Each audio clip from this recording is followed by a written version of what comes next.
اقوام متحدہ کے اندازوں کے مطابق دنیا کی آبادی کو 2012 تک 7 ارب تک پہنچنا تھا، لیکن یہ پیشگوئی 1 سال پہلے ہی پوری ہو گئی۔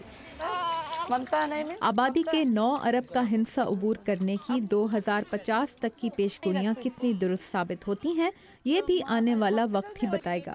لیکن اس صورت میں دنیا کو جتنی آبادی کی خوراک کی ضروریات پوری کرنی ہوں گی، ان کی تعداد بھارت کی موجودہ آبادی سے زیادہ ہوگی۔ پال دروش انٹرنیشنل فوڈ پالیسی انسٹی ٹیوٹ کی ترقیاتی حکمت عملی کے شعبے کے ڈائریکٹر ہیں۔ It's important that the world continues to produce more and more food.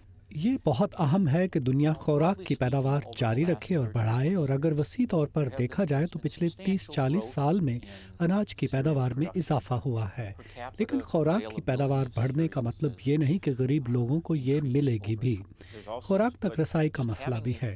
کیا لوگوں کے پاس اپنے خاندانوں کی ضرورت پوری کرنے کے لیے ایسے وسائل ہیں کہ وہ اپنی خوراک خود اگانے یا خریدنے کے قابل ہوں؟ Necessary resources to either grow their own food or to purchase food. عالمی ادارہ خوراک و زراعت کے 2010 میں جاری کیے گئے اعداد و شمار کے مطابق دنیا میں 925 ملین افراد بھوک کا شکار ہیں۔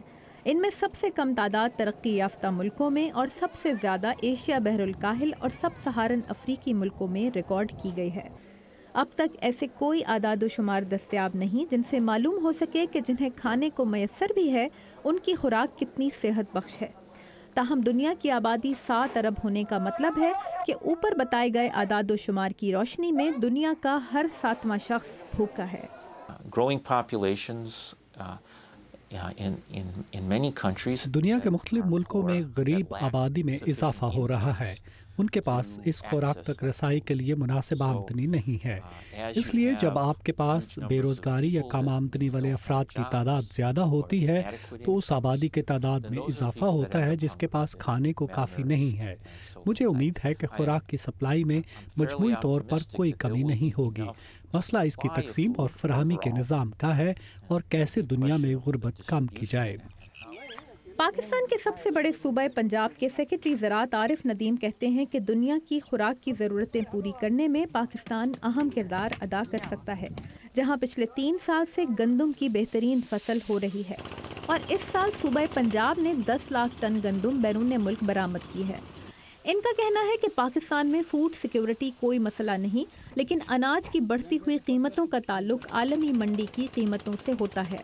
آج دنیا میں گندم جو ہے وہ $330 ٹن کی بک رہی ہے، تو ہماری جو 950 کی قیمت ہے وہ ٹرانسلیٹ ہوتی ہے کو $310 ٹن پہ۔ تو $310 ٹن کے حساب سے اگر آپ آٹا گندم کو پیسیں گے تو اسی قیمت کی بننی چاہیے۔ مہنگائی مطلب آپ اپنے گندم کو انٹرنیشنل مارکیٹ سے کم قیمت پہ تو نہیں بیچنا چاہیں گے نا جی۔ اور یونائٹڈ اسٹیٹس آف امریکہ جو ریڈ ہارڈ ونٹر ہے وہ $370 کی بیچتا ہے۔ ہماری تو اب کوشش ہے کہ ہم اپنے فارمرز کو انکریج کریں کہ کچھ علاقوں میں جہاں اور وہ جو پورٹ کے قریب ہیں، مطلب راجن پور ہوا، رحیم یار خان ہوا، اور جو سرپلس پروڈیوس بھی کرتے ہیں، وہاں پہ ہائی پروٹین ویٹ اگا کے جس کی قیمت ہمیں $370 ملتی ہے، $30-40 زیادہ ملتی ہے، ہم ایکسپورٹ بھی کریں۔ ان کا کہنا ہے کہ زراعت اگر 8% کی رفتار سے ترقی کرے تو کسی ملک کی معیشت 10 سے 11% کی رفتار سے ترقی کرتی ہے، لیکن گندم یا اناج کے بجائے غیر روایتی اجناس کاشت کرنے سے دنیا بھر میں روزگار اور معیشت کی صورتحال بہتر ہو سکتی ہے۔ اگر آپ گندم لگائیں تو آپ 2 نوکریاں پر ایکڑ کریٹ کرتے ہیں۔ اس کے مقابلے میں اگر آم کا باغ لگا ہو یا کنو کا باغ لگا ہو یا آلو لگائے ہوں یا گوبھی لگائی ہو، چقندر لگایا ہو، تو 9 نوکریاں نکلتی ہیں۔ آج اگر ایز اے پالیسی پلانر میں گندم کی طرف جاؤں تو that would not be a very wise thing. ماہرین کے مطابق اچھی خبر یہ ہے کہ دنیا کی آبادی بڑھنے کی رفتار کم ہوئی ہے، لیکن اگر آبادی 1% کی رفتار سے بھی بڑھ رہی ہو تو اس کا مطلب ہے کہ ہر سال کم از کم 7 کروڑ نئے انسانوں کو پیٹ بھر خوراک کی ضرورت رہے گی، جس کے حل کے لیے آبادی بڑھنے کی رفتار میں کمی لانا ضروری ہے۔ لیکن پاکستان جیسے ملکوں کے لیے آنے والے وقت میں خوراک کی پیداوار سے زیادہ غربت ایک بڑا چیلنج ہوگا، جس سے نمٹنے کے لیے ماہرین کا خیال ہے کہ معاشی ترقی کی رفتار اور فی کس آمدنی بڑھانے کی ضرورت ہوگی۔ تابندہ نعیم، اردو VOA، واشنگٹن۔